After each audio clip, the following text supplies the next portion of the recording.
আসসালামু আলাইকুম সুপ্রিয় শিক্ষার্থীরা, ইউকে কোচিং এর পক্ষ থেকে সবাইকে স্বাগত জানাচ্ছি। আমি শ্রাবন্তী। আশা করি তোমরা সবাই ভালো আছো। আমরা করছিলাম নবম দশম শ্রেণীর হিসাব বিজ্ঞান বিষয়ের পঞ্চম অধ্যায় হিসাব, এবং আজকে হচ্ছে তার ধারাবাহিক প্রক্রিয়ার পর্ব 2। তো চলো শুরু করা যাক। গত পর্বে আমরা এই অধ্যায় থেকে যে এমসিকিউ গুলো আসতে পারে, মানে বইয়ের যে এমসিকিউ গুলো, সেই সম্পর্কে আলোচনা করেছিলাম। তো ওই জিনিসগুলো তোমাদেরকে মুখস্থ করতে বলেছি, কারণ ওগুলো হচ্ছে তোমাদের পরীক্ষায় আসতে পারে। তো আজকে হচ্ছে আমরা এই অধ্যায়ের যে মূল যে বেসিক, যেটা ছাড়া আমরা এই মানে অঙ্কগুলো করতে পারবো না, সেই বেসিক গুলো সম্পর্কে আমি তোমাদেরকে আলোচনা করব। তো চলো শুরু করা যাক।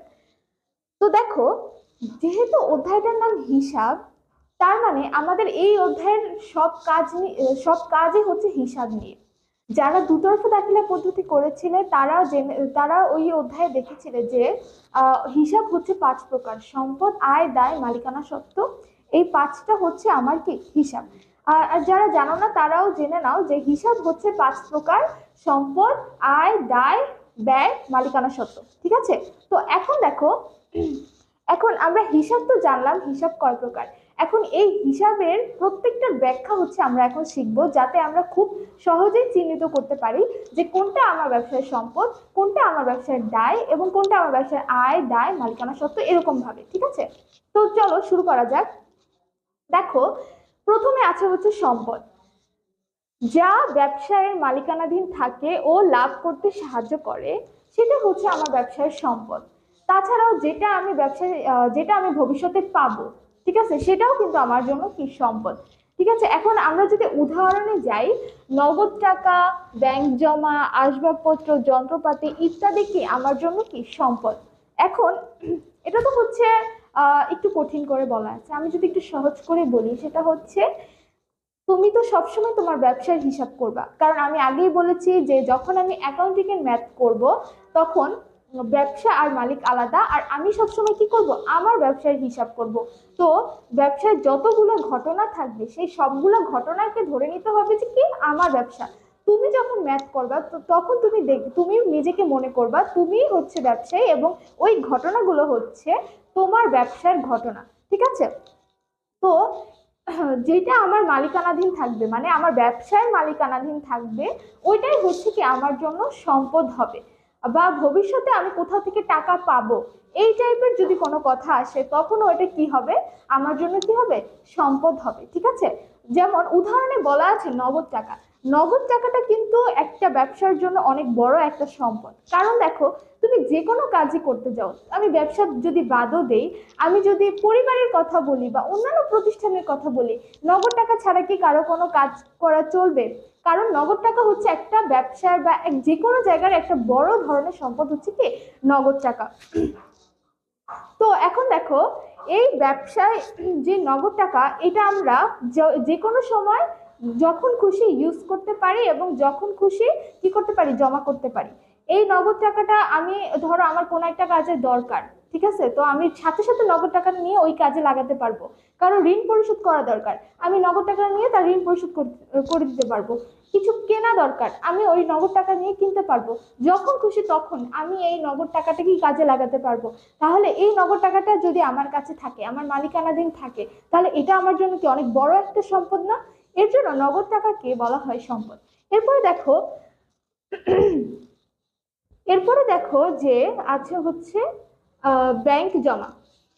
ব্যাংক জমা, আচ্ছা, ব্যাংক জমাটা আমার জন্য কিভাবে সম্পদ হলো? কারণ দেখো, তুমি এখন 50,000 টাকা ব্যাংকে জমা রাখছো, ঠিক আছে, এখন তুমি ব্যাংকে জমা রাখছো, কিন্তু যখন তোমার টাকাটা দরকার, তুমি যে কোনো সময় কি করতে পারবা, ব্যাংক থেকে ওই টাকাটা তুলে এনে তুমি কি করতে পারবা, তোমার কাজে লাগাতে পারবা। এছাড়াও ব্যাংকে যদি তোমার টাকাটা জমাও থাকে, এই জমা থেকে আস্তে আস্তে কি আমার টাকাটা কি বাড়বে, আমি টাকাটা যত জমা রাখবো, ভবিষ্যতে এই টাকাটা বেড়ে আমি হচ্ছে কি একটা কাজে লাগাতে পারবো, তাই না, বড় একটা কাজে লাগাতে পারবো। তাহলে এই ব্যাংক জমাটাও কি আমার জন্য কি হবে, সম্পদ হবে। ঠিক আছে? এরপরে দেখো আসবাবপত্র। আসবাবপত্র তো এটা আমরা তো বুঝতেই পারতেছি যে আসবাবপত্র আমাদের বাসার যে খাট, চেয়ার, সরি বাসা না, মানে আমি যদি ব্যবসার কথাই বলি, আলমারি, চেয়ার, টেবিল, এই জিনিসগুলো যদি থাকে, তাহলে এই জিনিসগুলো কি আমার জন্য কি হবে, আসবাবপত্র হবে। আর এটা সবসময় আমরা ইউজ করি, আর আমরা কি এটা আমাদের ব্যবসার জন্য একটা সম্পদ হিসেবে বিবেচিত হবে, কারণ এটা আমাদের জন্য স্থায়ীভাবে আমরা এই জিনিসটা আমাদের ব্যবসায় নিয়ে আসছি। এটা আমাদের কাছে হচ্ছে সম্পদ, ঠিক আছে, যেটা আমাদের মালিকানাধীন আছে। এই চেয়ার টেবিল তো আর অন্য ব্যবসায় না, এটা তো আমাদের ব্যবসায়, তাই না? আমাদের ব্যবসার যেহেতু আমাদের মালিকানাধীন, এর জন্য এটা আমাদের জন্য কি হবে, সম্পদ হবে। এরপরে দেখো যন্ত্রপাতি, সেম কথা, এটাও কি আমাদের মালিকানাধীন যন্ত্রপাতি, তো এটা তো আমার জন্য সম্পদ হবে, তাই না? তো এক কথায় বলতে গেলে যেটা আমার মালিকানাধীন বা যেই টাকাটা আমরা পাবো, এই দুইটা জিনিসই হচ্ছে কি আমার জন্য কি হবে, সম্পদ হবে। ওকে, এরপরে দেখো ব্যয়, যা ব্যবসা চালানোর জন্য খরচকে বোঝায়। আচ্ছা, ব্যয় কথাটা এটা তো আমরা সবাই বুঝতে পারি যে ব্যয়টা আসলে কি। ব্যয় হচ্ছে যেটার দ্বারা আমার টাকাটা চলে যাচ্ছে, আমার সম্পদ হ্রাস পাচ্ছে। এটা তো কঠিন ভাষায় বলে ফেললাম, একটু সহজ করে বলি। যে ধরো তুমি একটা কিছু কিনতেছো, তাহলে এর মাধ্যমে কি তোমার টাকা আসবে নাকি টাকা যাবে? আমি যদি সাপোজ এই মার্কারটাই যদি আমি কিনি, তাহলে এটার দ্বারা কি আমার টাকা আসবে নাকি টাকা যাবে? অবশ্যই আমার থেকে টাকা যাবে। তো এটা আমার জন্য একটা ব্যয় না? যেই জিনিসগুলো দ্বারা আমার টাকা চলে যায় বা যেই ঘটনাগুলোর দ্বারা আমার টাকা চলে যায়, সেটাই হচ্ছে আমার জন্য কি হবে, ব্যয় হবে। এটা হচ্ছে সহজ কথায়। এছাড়াও আরো ব্যাখ্যা আছে, এটা আমরা পরবর্তীতে জানবো। কিন্তু আপাতত তোমরা জানো যে ব্যবসায়ের জন্য কোনো কিছু খরচ বা টাকা চলে গেছে বা এরকম কোনো ঘটনা যদি হয়, তখন সেটা আমার জন্য কি হবে, ব্যয় হবে। এক কথায় আমার ব্যবসার খরচ, যেই লাইন দ্বারা তুমি বুঝতে পারবা যে এটা তো আমার খরচ হয়েছে, তার মানে ওটাই আমার জন্য কি হবে, ব্যয়। ঠিক আছে, এরপরে দেখো যদি আমরা একটু উদাহরণে যাই, যেমন দেখো বেতন, বিদ্যুৎ বিল, ক্রয় ইত্যাদি।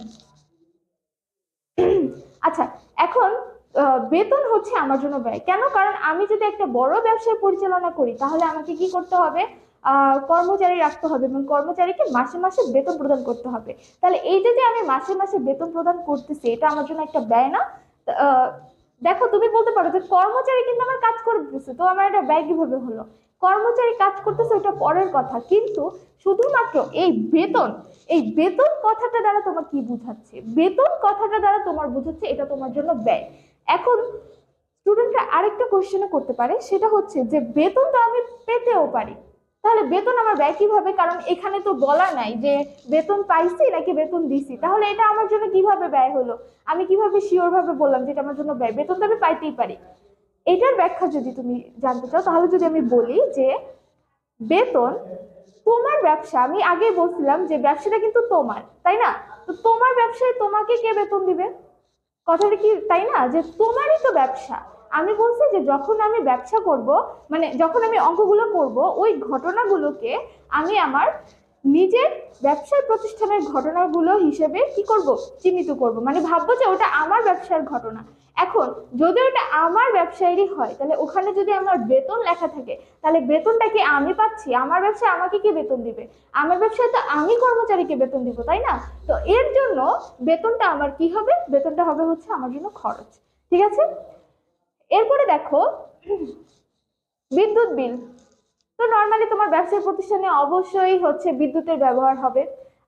আর কিছু না হোক, তোমার লাইট ফ্যান এই জিনিসগুলো তো থাকবেই, বিদ্যুৎ ছাড়া তো আমরা চলতে পারবো না। তো এই বিদ্যুৎ বিলটা হচ্ছে আমাদের জন্য কি এক প্রকারের খরচ। মানে তোমাকে মূলত দেখতে হবে যে যেই কথাগুলো লেখা আছে, ওই কথাগুলো দ্বারা কি বোঝায়, এই জিনিসটা তোমাকে চিহ্নিতকরণ করতে হবে। এরপরে দেখো ক্রয়, এটা তো আমাদের জন্য অবশ্যই ব্যয়, কারণ আমি যখন কিছু একটা কিনি, তখন অবশ্যই ওটা আমার জন্য কি হয়ে যায়, ব্যয় হয়ে যায়, আমার কাছ থেকে টাকা চলে যায়, এটা আমার জন্য কি একটা ব্যয়। এছাড়াও ইত্যাদি, এটা আমি তোমাদেরকে পরে বুঝাবো। এরপরে দেখো আয়, ব্যবসায়ের উপার্জিত অর্থকে বোঝায়। আয় মানে হচ্ছে ব্যবসার উপার্জিত অর্থ। এখন উপার্জিত অর্থ বলতে কি বোঝায়? দেখো আমরা যেই পণ্যটা নিয়ে ব্যবসা করি, ঠিক আছে, ওইটা বিক্রি করার পরে যদি টাকা আসে, ওটাই কিন্তু আমার ব্যবসায় উপার্জিত অর্থ বা আয়, তাই না?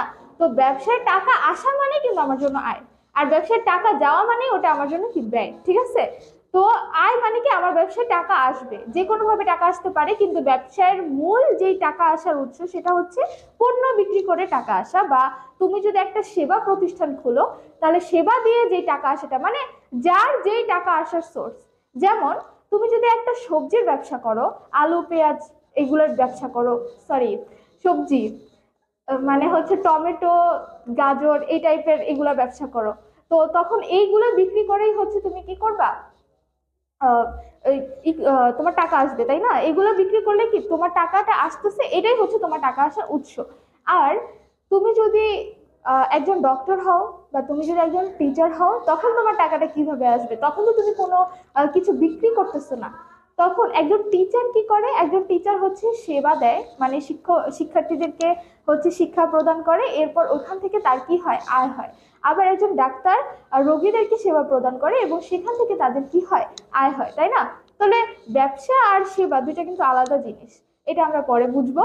তো আপাতত তোমরা এতটুকু জানো, তো যার যেই টাকা আসার সোর্স, সেখান থেকে টাকা যদি আসে, তাহলে সেটা আমার জন্য কি হচ্ছে, আয় হচ্ছে। তো মূলত ব্যবসায় টাকা আসাটাই হচ্ছে কি আমার ব্যবসার জন্য আয়। যা এখন যদি আমরা একটু উদাহরণে যাই, সেটা হচ্ছে বিক্রয়, সেবা, আয়, প্রাপ্ত কমিশন। বিক্রয়, বিক্রয় আমি ধরো সবজি বিক্রি করলাম, তাহলে সেখান থেকে আমার কি টাকা আসছে, তো বিক্রয় আমার জন্য কি হবে, আয় হবে। সেবা, আয়, ওই যে একটু আগে আমি বললাম যে ডক্টর যদি রোগীদেরকে সেবা দেয়, তাহলে ওই সেবা থেকে আমার কি আসতেছে, টাকা আসতেছে, তো এটা আমাদের জন্য সেবা, এটা আমাদের জন্য কি হবে, আয় হবে। তারপর প্রাপ্ত কমিশন, আমি কমিশন পাইছি।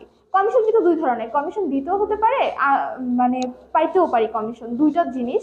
তো এখানে যেহেতু প্রাপ্ত, এই যে প্রাপ্ত কথা লেখা আছে, প্রাপ্ত মানে কি, প্রাপ্ত মানে হচ্ছে আমি টাকা আমি পাইছি, প্রাপ্ত মানে কি, পাওয়া।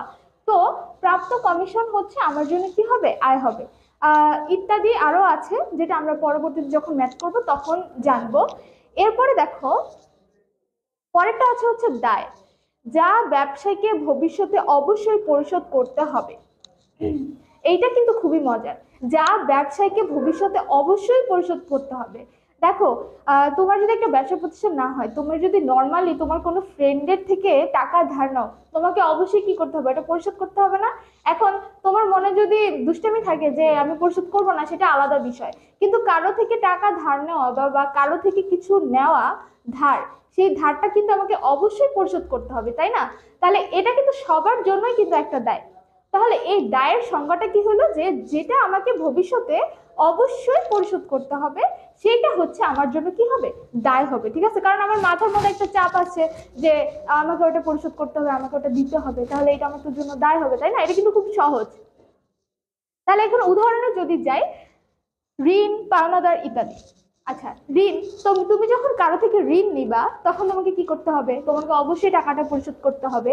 বা তুমি যদি ব্যাংক থেকে ঋণ নাও, ব্যাংকের টাকাটা পরিশোধ করতে হবে। ঋণ নেওয়া মানেই হচ্ছে আমার কি, এটা একটা দায়।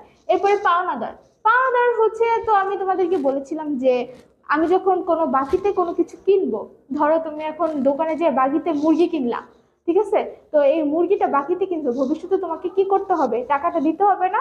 তাহলে ওই মুরগিওয়ালা হচ্ছে আমার জন্য কি, পাওনাদার। কারণ সে আমার কাছ থেকে তার মুরগির টাকাটা কি হয়, মুরগির টাকা কি পাওনা, সে আমার কাছ থেকে মুরগির টাকাটা পরবর্তীতে কি অবশ্যই আদায় করে নিবে। ঠিক আছে, তাহলে সে হচ্ছে আমার জন্য কি, পাওনাদার। তাহলে এই পাওনাদারটাও কি আমার জন্য কি, দায়। ঠিক আছে, এরপরে দেখো মালিকানা সত্ত্ব। আচ্ছা, এই মালিকানা সত্ত্বটাই হচ্ছে মানে অধিকাংশ স্টুডেন্টরা বুঝে না যে আসলে মালিকানা সত্ত্বটা কি। তো দেখো, ব্যবসার প্রকৃত মালিকের অংশ যা মালিক বিনিয়োগ করে বা লাভ থেকে আসে। ব্যবসার প্রকৃত মালিকের অংশ, ঠিক আছে, ব্যবসার প্রকৃত মালিকের অংশ মানে মালিকের যেই অংশটা, আমার ব্যবসায় তো ব্যবসায় আর মালিক আলাদা, তাই না? তো মালিকের যেই অংশটা, সেটাকেই বলে হচ্ছে মালিকানা সত্ত্ব। এখন আমি উদাহরণস্বরূপ যদি বলি যে আহ দেখো, ও আচ্ছা, উদাহরণ দেখো আছে যেমন মালিকের মূলধন আর অর্জিত লাভ। আমি একটু ব্যাখ্যা বলি। ধরো মালিক কি করছে, 50,000 টাকা বিনিয়োগ করছে। ঠিক আছে, এই 50,000 টাকা বিনিয়োগ করছে, এটা হচ্ছে কি মালিকের মূলধন, তাই না? মালিকের মূলধন, মালিকের কি, এটা হচ্ছে মূলধন। তো এই 50,000 টাকা যে বিনিয়োগ করছে, এটা হচ্ছে মালিকের মূলধন। এখন এর পরে আবার বলছে বা লাভ থেকে আসে, মানে হচ্ছে অর্জিত লাভটা। এখন এই মূলধন বিনিয়োগ করার পর একটা নির্দিষ্ট সময় শেষে তোমার লাভ আসছে মানে লাভ সহ আসছে হচ্ছে 70,000 টাকা। ঠিক আছে, 70,000 টাকা। ও হ্যাঁ, আচ্ছা ঠিক আছে, না থাক, এটা হবে না। ধরো তোমার লাভ আসছে হচ্ছে 20,000 টাকা, ঠিক আছে? 20,000 টাকা। তো এখন দেখো 20,000 টাকা লাভ আসছে, আর হচ্ছে আগের হচ্ছে মালিকের 50,000, তাহলে মোট কত হলো? 70,000। তো এই 70,000ই কিন্তু আমার কি মালিকানা সত্ত্ব, 70,000টাই কি আমার মালিকানা সত্ত্ব। এখন এর মধ্যে এখান থেকে যদি আমার মালিক টাকা তুলে নেয়, যেটাকে বলে উত্তোলন, উত্তোলন যদি ধরো উনি 10,000 টাকা করলো, উত্তোলন মানে হচ্ছে টাকা তুলে নিচ্ছে, ব্যবসা থেকে টাকা তুলে নিচ্ছে, এটাকে বলে উত্তোলন। তো 10,000 টাকা তুলে নিলে আমার থাকে কত? 60,000 টাকা। ঠিক আছে, এখন মালিকানা সত্ত্বের পরিমাণটা কত হবে? 60,000 টাকা হবে। তার মানে হচ্ছে ব্যবসায়ের যে আয়গুলা হয়, সেই আয়গুলা মালিকানা সত্ত্বের সাথে কি করতে হয়, বা মূলধনের সাথে যোগ করতে হয়, এবং ব্যয় বা টাকা যে কারণে হ্রাস পায় সেটা কি করতে হয়? মালিকানা সত্ত্ব থেকে বাদ দিতে হয়। ঠিক আছে, তাহলে আমার মূল যে মালিকের যে নির্দিষ্ট যে অংশটা বা প্রকৃত অংশটা বের হয়, এটাই হচ্ছে মালিকানা সত্ত্ব। এক কথায় বলতে গেলে মালিকের যে প্রকৃত অংশ সেটাকে মালিকানা সত্ত্ব বলে। ঠিক আছে, আচ্ছা, এটা গেল আমাদের সম্পদ, ব্যয়, আয়, দায়, মালিকানা সত্ত্ব, এই জিনিসগুলা। আশা করি তোমরা বুঝতে পারছো। এখন আমি তো এতক্ষণ একটু ব্যাখ্যা দিয়ে বুঝাইছি, এখন আমি যদি তোমাদেরকে সহজ ভাষায় বলি, বা কয়েকটা পয়েন্ট আকারে সহজ ধাপে, যেটা তো তোমরা খুব সহজে মনে রাখতে পারবা, সেই কয়েকটা পয়েন্ট আমি তোমাকে বলতেছি। এই যে দেখো, এই যে আমি বক্স আকারে লিখে রেখেছি, তোমরা এইটাও মনে রাখতে পারো। এভাবেও কি তুমি তোমার এই সম্পদ, আয়, ব্যয়, দায়গুলা কি করতে পারবা? চিহ্নিতকরণ করতে পারবা। যেমন সম্পদ, প্রথমে আছে সম্পদ, যা ব্যবসার আছে। হ্যাঁ, যা ব্যবসার আছে সেটাই হচ্ছে ব্যবসার সম্পদ। যেমন আসবাবপত্র, তারপর যন্ত্রপাতি, ফ্রিজ, অফিস সরঞ্জাম, এই জিনিসগুলো কি আমার জন্য কি ব্যবসায় আছে না আগে থেকে? তো এটা কিন্তু আমার জন্য সম্পদ। এছাড়াও আরো একটা জিনিস হতে পারে, সেটা হচ্ছে যা আমি পাবো, যা আমি পাবো। ঠিক আছে, পাবো বলতে যেমন আমি যদি ধারে বিক্রি করি, তখন ওই ধারে বিক্রয় থেকে আমার কি করতে হবে? ধারে বিক্রি করলে, সাপোজ তুমি এই মার্কেটটা ধারে বিক্রি করছো, ভবিষ্যতে কি সে তোমাকে টাকা দিবে? তার মানে টাকাটা কে পাবে? আমি নাকি ও? অবশ্যই আমি পাবো, যেহেতু মার্কেটটা আমি বিক্রি করছি, তাহলে টাকাটা কে পাবে? আমি পাবো। তাহলে এটা আমার জন্য, যেহেতু আমি টাকা পাবো, কিন্তু এখনো কিন্তু পাইনি, কিন্তু পাবো, তো কথাটা তো এরকম আসছে, তো এটা আমার জন্য কি হবে? সম্পদ হবে। আচ্ছা, এরপরে দেখো, যা ব্যবসায় খরচ হয়, ওই যে একটু আমি বলছিলাম যে যে যেটা দ্বারা ব্যবসায় টাকা চলে যাচ্ছে বা ব্যয় হচ্ছে, এটাই আমার কি? ব্যয়। ঠিক আছে, বা খরচ। এরপরে যা ব্যবসায় আসে, আয়, আয়টা কি? যা ব্যবসায় আসে। আয় মানে হচ্ছে আমার ব্যবসায় টাকা আসা, মানে কি? সেটা আয়। যেই কথাটা দ্বারা তোমার টাকা আসা বুঝাবে, সেটাই হচ্ছে তোমার জন্য কি হবে? আয় হবে। এরপরে দেখো দায়, যা ব্যবসায়ীকে দিতে হবে। একটু আগে আমি তোমাকে বলছিলাম, যেটা তোমাকে অবশ্যই পরিশোধ করতে হবে বা দিতে হবে, এটাই হচ্ছে আমার জন্য কি হবে? দায় হবে। এরপরে মালিকানা সত্ত্ব, মালিকের নিজের অংশ, মালিকের যে প্রকৃত অংশ বা নিজের অংশ, এটা কি বলে? মালিকানা সত্ত্ব। তাহলে এক কথায় কি, সম্পদ হচ্ছে, সম্পদ হচ্ছে যা ব্যবসার আছে বা যা আমি পাবো, সেটা হচ্ছে আমার জন্য সম্পদ। ব্যয় হচ্ছে যা ব্যবসায় খরচ হয়। আয় হচ্ছে যা ব্যবসায় আসে। দায় হচ্ছে যা ব্যবসায়ীকে অবশ্যই দিতে হবে। মালিকানা সত্ত্ব হচ্ছে মালিকের নিজের অংশ। ঠিক আছে, এটা হচ্ছে এক কথায় যেটা দ্বারা আমরা সম্পদ, আয়, ব্যয়, দায়, মালিকানা সত্ত্ব চিহ্নিত করতে পারবো। ঠিক আছে, তো তোমরা এই পাঁচটা জিনিসও মনে রাখতে পারো খুব সহজে, তাহলে হচ্ছে তোমরা কি করতে পারবা? সম্পদ, আয়, ব্যয়, দায়ের মালিকানা সত্ত্ব নির্ণয় করতে পারবা। তো আজকে এই পর্যন্তই। আজকে আমরা শুধু কোনটা কি কি এই ব্যাখ্যাটা জেনেছি।